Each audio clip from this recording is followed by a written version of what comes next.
Rinforestarsi è non sentirsi più né dentro né fuori, ma sentirsi. Et le but, c'est ça, changer, ouvrir, éveiller. À travers le pardon, la gratitude, l'amour et la réconciliation.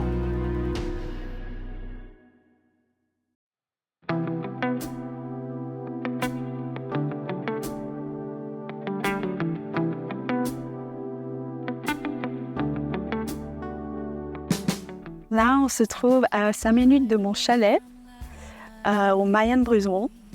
C'est un endroit où on venait en étant petite, quand on jouait encore dans la forêt. On n'était pas sur des écrans et tout. Et ouais, c'est vraiment un endroit magique pour moi. La forêt me parle beaucoup.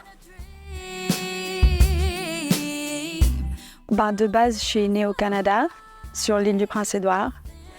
Et à l'âge de 11 ans, on a déménagé ici en Suisse, parce que mon père il est suisse, bagnard. C'est pour ça que j'ai fait toutes mes écoles obligatoires ici, au Chable, et que j'ai appris le français, et qu'on a refait notre petite vie, quoi.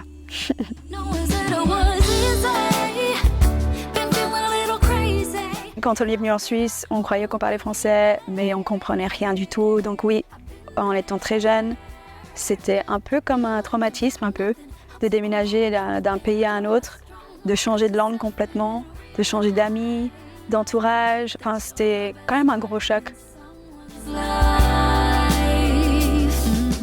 L'île du Prince-Édouard, elle est connue pour la terre, elle est rouge. D'ailleurs, petite, je me prenais beaucoup pour Pocahontas. Et puis, c'est où je suis née. Alors, j'ai un lien un peu invisible comme ça à cet endroit. Mais tout comme le Valais aussi. Donc peut-être il y a une histoire d'ancêtre ou d'ancienne vie, je sais pas.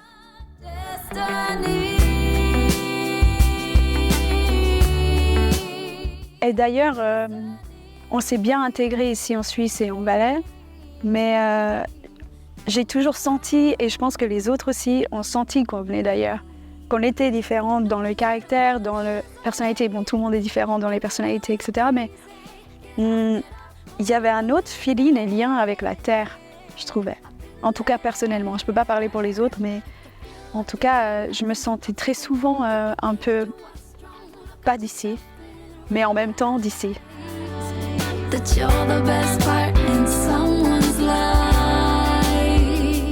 Justement, je suis assez fière d'être née en 89, mais juste parce qu'en étant enfant, on était vraiment dans la forêt, on construisait des cabanes et on jouait avec la boue et on avait vraiment un imaginaire. Je dirais pas que les enfants d'aujourd'hui n'ont pas, mais c'est complètement différent, je trouve. On revient à une base de qui on est réellement, en tout cas spirituellement.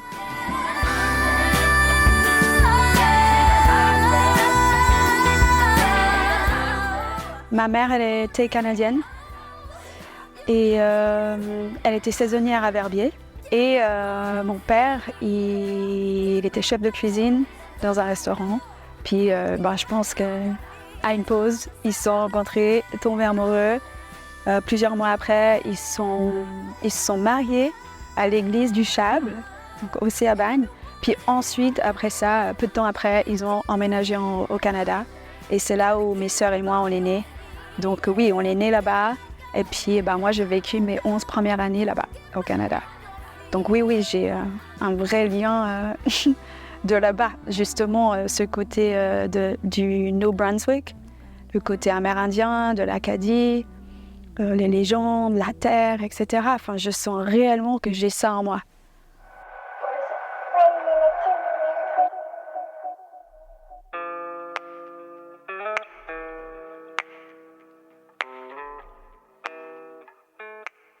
Bien sûr que je fais vivre ça avec la musique, mais aussi dans mes écrits. Je crois même dans mes tatouages, la manière dont je collectionne les cailloux, les bouts de bois. Je suis vraiment en lien avec les énergies qui m'entourent. Et même ici, d'être dans la forêt, de sentir ce calme, avant on entendait les insectes, etc. Je suis vraiment tuned in. Je suis vraiment connectée. Je trouve que tout a un lien, tout me parle, il faut juste se donner le droit d'entendre, je pense. falling destruction. Where do we go now? Et depuis toute ma vie, je pense, mais depuis peu quand même, où justement je me donne le droit de réellement entendre, de réellement me dire qu'il y a une possibilité qu'il y ait des choses pas forgées dans cette société, quoi. Des choses qu'on appelle peut-être de la science-fiction, mais qui sont peut-être juste appelées science-fiction, mais qu'en fait c'est réel et que ça existe. En tout cas, au moins de se donner la possibilité de juste se dire peut-être. Parce que se renfermer et se figer sur non, c'est que dans les histoires ou dans les films, je trouve ça dommage parce que du coup, le monde et la vie deviennent moins magiques. Et moi, j'aime pas ce monde-là, personnellement. Ouais. Don't speak of my opinion. Falling destruction. Where do we go now? Parce que j'ai un travail quand même, comme tout le monde, pendant la semaine. Et je trouve que quand je passe trop de temps dans une société cadrée, je me mets en doute. Et j'aime pas, ça me rend même émotionnelle parfois. Des fois, je peux pleurer, ou être émue parce que je suis en doute et parce qu'il y a une possibilité que ça n'existe pas, puis que je suis juste crazy, quoi. Mais bon, ça passe très vite, parce qu'après, je reviens à moi-même, et puis chez moi, par exemple, c'est un bon cocon. Donc je me retrouve et j'arrive à me réaligner. Mais je trouve que oui, parfois, très souvent, ça peut être difficile de vivre aligné, mais dans le monde. Parce qu'énormément de personnes, ils se permettent en plus de nous rabaisser ou même nous juger par rapport à nos croyances et à qui on est finalement. Following deceptions, I'll look and find solutions. Oh, I would give the kid of my heart. Following deceptions, no longer find solutions. I would give the kid of my heart. Very nice. Did you make that up? Wow, what a cool song. L'échappatoire d'aller dans la musique, dans l'écriture, surtout dans le chant, parce que c'est toute une vibration de chanter quelque chose et de le propager un peu dans ce monde et avec les énergies des autres, que du coup, la musique, c'est vraiment quelque chose qui me sauve à chaque fois. I love you oh so madly, I need your love so badly that I gladly give my heart and soul to you. Je trouve que la musique représente toutes nos émotions. Et on en a tellement de différents, dépendant de l'expérience qu'on vit, etc. Ça dépend de ton état et ce que tu as envie d'exprimer, justement. Mais oui, j'ai toujours pris ça comme de l'émotion. Du coup, chaque fois que je passais dans une émotion, je me posais et je me laissais un peu aller.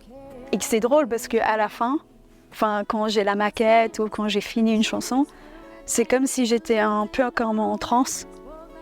Parce que tu es dans l'émotion et tu crées et puis tu ressens. Et puis des fois, je pleure même quand j'enregistre mes voix, etc. Puis que c'est à la fin, quand j'écoute la maquette, que je fais « Oh waouh, je ne m'en rendais pas compte que je faisais ça ». Donc c'est une vraie... une sorte de rituel, si je puis dire, quoi. Mais ça aussi, on revient encore sur, on fait de la musique qui nous parle et émotionnelle, et pour partager des émotions avec les autres, ou de la musique commerciale pour plaire, pour l'argent, pour être signé en label, etc. Et je suis passée quand même par les deux phases, bien sûr, surtout en étant plus jeune. En allant sur Paris, dans une école de musique, etc., on nous apprend à comment réussir dans la musique. Mais aujourd'hui, à 36 ans, je vois complètement différemment le monde de la musique et pourquoi je fais de la musique, pourquoi j'ai besoin de chanter. Et je suis loin de vouloir la gloire ou d'être connue. J'ai même du mal à me vendre, à me mettre en avant. Parce que, en fait, je fais pas de la musique pour plaire. mais j'aimerais faire de la musique pour les personnes qui ont besoin d'entendre ma musique.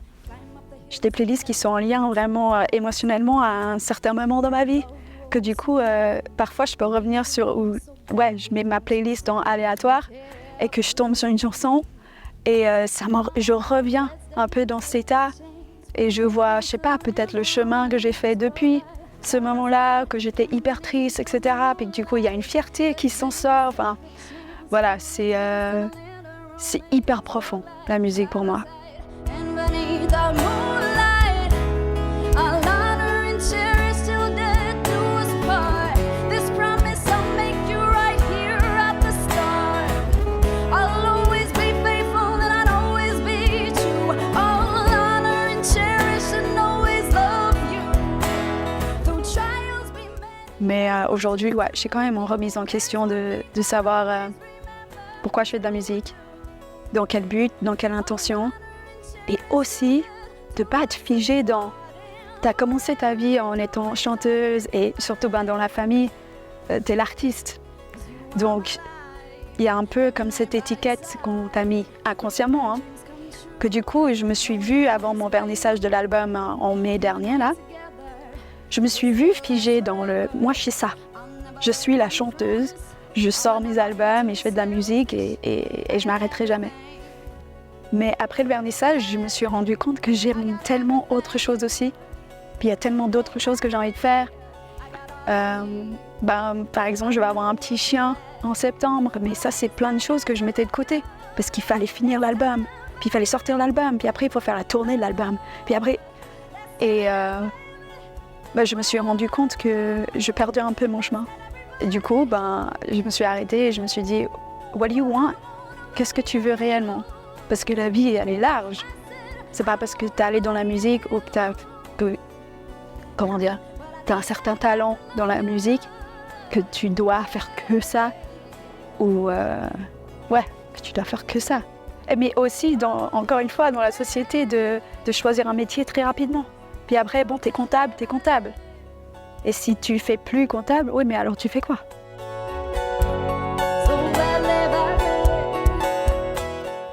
Ou là, surtout chanteuse, si ça fait un moment que j'ai pas sorti quelque chose, une vidéo, un cover, etc., c'est « Ah, t'as arrêté la musique !» Puis t'es là « Non !» Non, c'est juste qu'il y a plein d'autres choses dans la vie. Et je trouve ça dommage d'avoir été figée pendant autant de temps. Parce que, surtout en voulant être connue dans la musique, il y a trop de talent dans le monde. Il y a beaucoup trop de talent. Et surtout, j'ai habité 8 ans à Paris. Et là, dans les jams, etc., pendant les soirées, t'en vois des talents. Mais voilà, tout ça pour dire que sois toi, fais ce que t'aimes faire et quand c'est le bon moment et te mets pas de pression pour devenir je ne sais pas qui.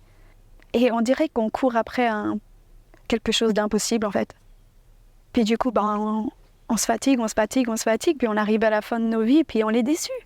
Parce qu'on n'est jamais arrivé à choper ce truc. Mais parce que c'était déjà de base impossible de le choper. Je suis pas en train de dire que c'est impossible de réussir.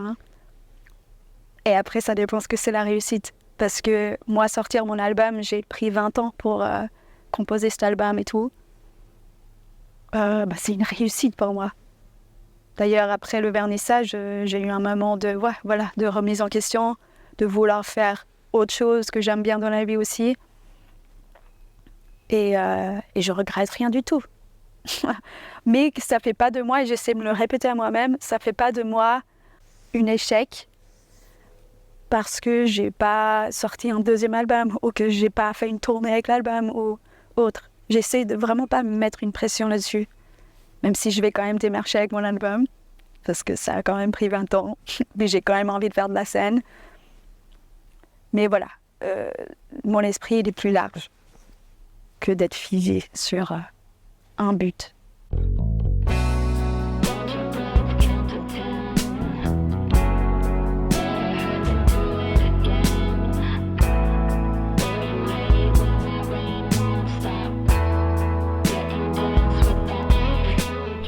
Et puis après, si on parle spirituellement, encore une fois, la société a mis dans une case que c'est d'être artiste. Et il faut avoir un label, puis un manager, puis faire des tournées, puis avoir autant de scènes, etc. Peut-être spirituellement, ton talent et ta voix et tes mots et tes chansons sont là pour les personnes qui ont besoin de les entendre. Et que c'est peut-être pas dans un festival Coachella ou je ne sais quoi. C'est peut-être dans une forêt ou que tu vas croiser quelqu'un dans une cabane en montagne et que vous allez vous rencontrer, ils vont aller écouter tes chansons, puis que peut-être cette personne, elle vit une certaine situation où ta chanson lui parle et la fait pleurer, mais dans le sens délivrance.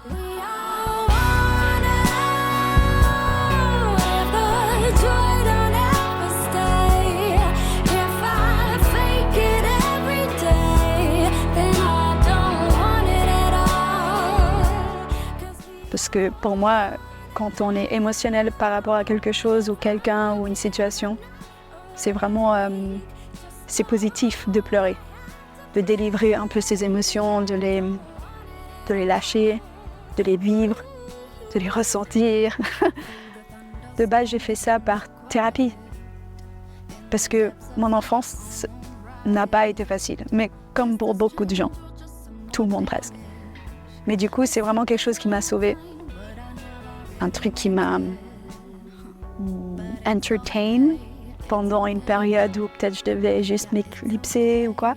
C'est pour ça que je suis persuadée que dépendant de ce qu'on écoute, ça peut aussi changer ton humeur, ton esprit, ta vibe, la manière dont tu penses, la manière que la personne que tu es dans le monde aussi, de comment tu te positionnes, etc.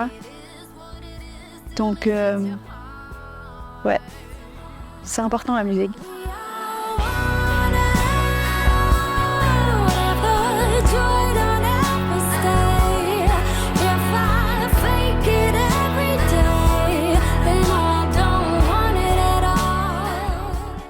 Pocahontas, comme suivre la rivière qui est un peu imprévisible comme ça, mais que on préfère quand même, enfin moi en tout cas, prendre la rivière un peu expérimentale que la rivière toute douce, toute calme, prévisible et connue, qui ne bougera jamais, parce qu'elle est comme ça. Je préfère la rivière que la gouille.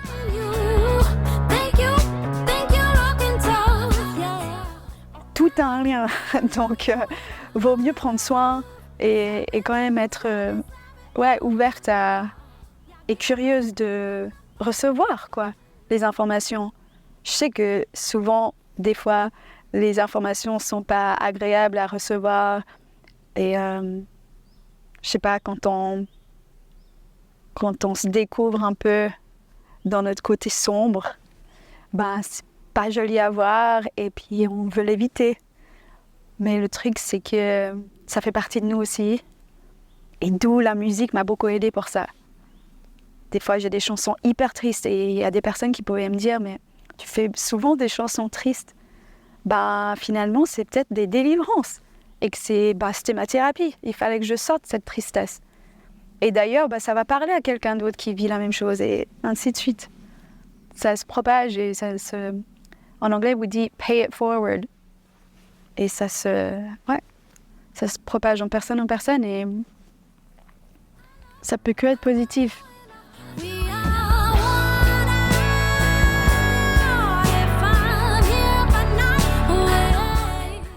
Et c'est seulement quand on lâche prise qu'on arrive à entendre ou à juste vivre ce qu'on avait besoin de vivre.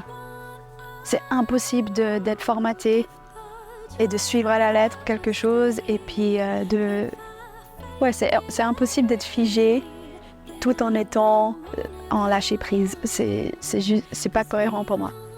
Ce besoin de contrôle que tout le monde a, surtout en relation avec les autres, de nous-mêmes, etc. Même quand on a des enfants ou même des animaux, on est toujours en contrôle.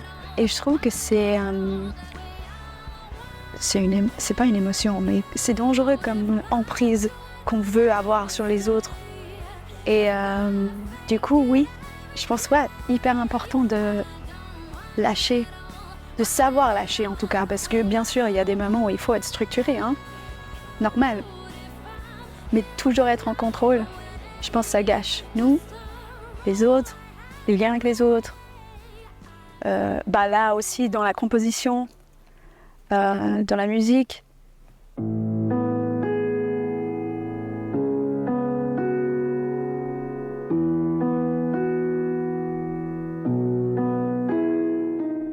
Là, j'ai le carnet qui s'appelle Songs Without Music. Et en fait, c'est mon grand-père que j'ai jamais connu. J'avais pris une photo. Donc, c'était le père de ma mère. Il écrivait des musiques, enfin des chansons, de la musique. Il était animateur radio aussi. Donc, un côté un peu entertainment comme ça. Et en fait, il est décédé subitement en 1978. Et puis, quelques jours après le décès de mon grand-père, ma grand-mère, elle est partie voir une médium. Et la médium disait que Jim, il s'appelle Jim Corey, était là et qu'il n'arrêtait pas de répéter « Hold on to the music, hold on to the music » plusieurs fois. Et du coup, elle a eu l'idée de rassembler tous ses écrits et de les mettre dans un petit livre. Donc là, il y a tous les écrits, des poèmes, des chansons, ça c'est lui. Et d'ailleurs, mon oncle, il a fait des petits dessins. Enfin voilà, c'était un peu un truc dans la famille. Donc il n'y avait pas beaucoup d'exemplaires, il y avait peut-être une dizaine ou une vingtaine. Et chaque enfant a reçu ce livre. Puis en fait, moi, en arrivant en Suisse, je pense que c'est en déballant les cartons quand on avait déménagé en Suisse, que j'ai trouvé ce livre. Et puis, je sais pas pourquoi, j'étais attirée par ce livre. Je voulais le garder avec moi, je l'ai gardé avec moi. D'ailleurs, j'ai commencé par le rap avant de chanter. Donc j'écrivais, mais que j'utilisais souvent son inspiration ou même ses paroles. Je trouvais que c'était wise, c'était sage, c'était réfléchi. Puis je sais pas, je trouvais que c'était assez magique de me dire que c'était de mon grand-père que j'ai jamais connu, etc. Puis c'était ses mots et tout. Et avec les années, après j'ai emménagé à Paris pour cette école de musique. Puis encore une fois, je sais pas pourquoi, j'ai pris le livre avec moi. Et là, j'ai commencé à faire des maquettes avec tous ces écrits. Aussi avec mon inspiration à moi et mes paroles à moi. Mais ce livre, il a toujours été un outil en plus pour le depth, la profondeur de l'album. Parce que c'est l'album qui vient de sortir là en mai 2025, oui, s'appelle Hold On to the Music. Donc comme Jim disait chez le Medium. Et ça a pris 20 ans pour faire cet album parce que il fallait mes expériences. Et aussi c'est un héritage, c'est hyper profond. Et comme je disais tout à l'heure, il y a des choses invisibles qui se forment, qui bougent. Et voilà. C'est pour ça que l'album, c'est pas un album juste pour plaire ou d'être connu. C'est vraiment, j'ai l'impression que c'était mon héritage et il fallait que je le fasse.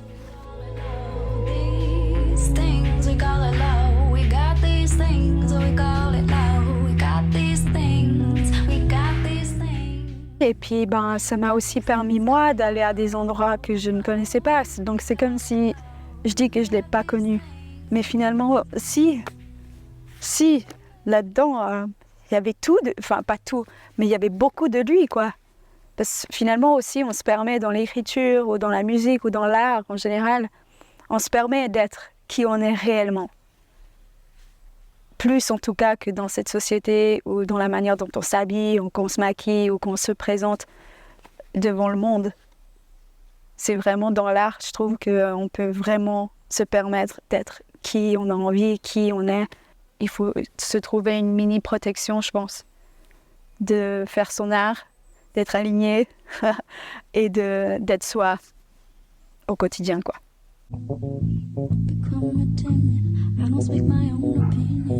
Very nice. Did you make that up? Wow, what a cool song. Je suis fan de plein d'artistes différents. Et il y a des chansons qui me transpercent le cœur. Je ne connais pas l'histoire de pourquoi ils ont écrit cette chanson. Mais oui, on revient toujours à nous-mêmes à nos expériences. Et je pense que c'est pour ça aussi que c'est hyper important d'écrire des choses réelles et des choses authentiques, ouais. Mais ouais, avec une vraie intention. Parce que faire, pour plaire, pour gagner de l'argent, pour faire une jolie vidéo Instagram. Et puis la preuve, c'est qu'il y aura énormément de likes, mais c'est des feux de paille. Il s'est passé quoi? Tu te sens comment? Mieux? T'es une meilleure personne parce que t'as fait autant de likes? Enfin, on vit quand même dans un monde bizarre. Et des fois, je me sens pas vraiment à ma place. Mais heureusement qu'on peut venir ici dans la forêt ou d'apprendre de pouvoir aussi partir en voyage en nous pour s'échapper et pas de subir aussi. Parce que, il y a eu quelques années quand même dans mon jeune adulte où je subissais la vie et ça, c'était pas possible. And prove again the marriage really can be fun. I'll try to understand you if you'll understand me too. I'll be fair if you'll be fair and see my point of view. I'll back you in it. Mais ça aussi, c'est qu'on se laisse pas le droit de se tromper, à l'erreur, etc. On est trop dur avec nous-mêmes pendant qu'on apprend par ça. On n'apprend pas par de recevoir des fleurs ou de recevoir des compliments à longueur de journée. Non, on apprend par les blessures, on apprend par d'avoir fait le faux choix, et d'être par terre là en train de pleurer tes tripes. C'est là où t'as appris. These things they call it love. These things they call it love. We got these things we call it love. J'écris pour la musique, mais je peux être très touchée par les mots, par la tournure des phrases ou des métaphores, etc. Je trouve que beaucoup de métaphores m'ont fait m'arrêter et faire genre... Et de me rendre compte de plein de choses, mais juste par une petite phrase qui m'a parlé. Donc, oui, très souvent, je mets ça en musique. Mais j'ai aussi sur mon portable des notes interminables de juste des phrases, des mots ou une sensation, comment je me suis sentie à un moment donné. Et c'est intéressant de revenir sur ces notes des fois. Parce que forcément, en avançant, en apprenant, etc., on lit ça différemment. C'est obligé. On n'est jamais au même endroit. Même hier, je ne suis pas au même endroit qu'aujourd'hui et demain, ce ne sera pas le cas non plus. But maybe hard, but for the love, you have to care, care, care. Oh, you must care, care, care. Or maybe hard, oh, but for the love, you have to care.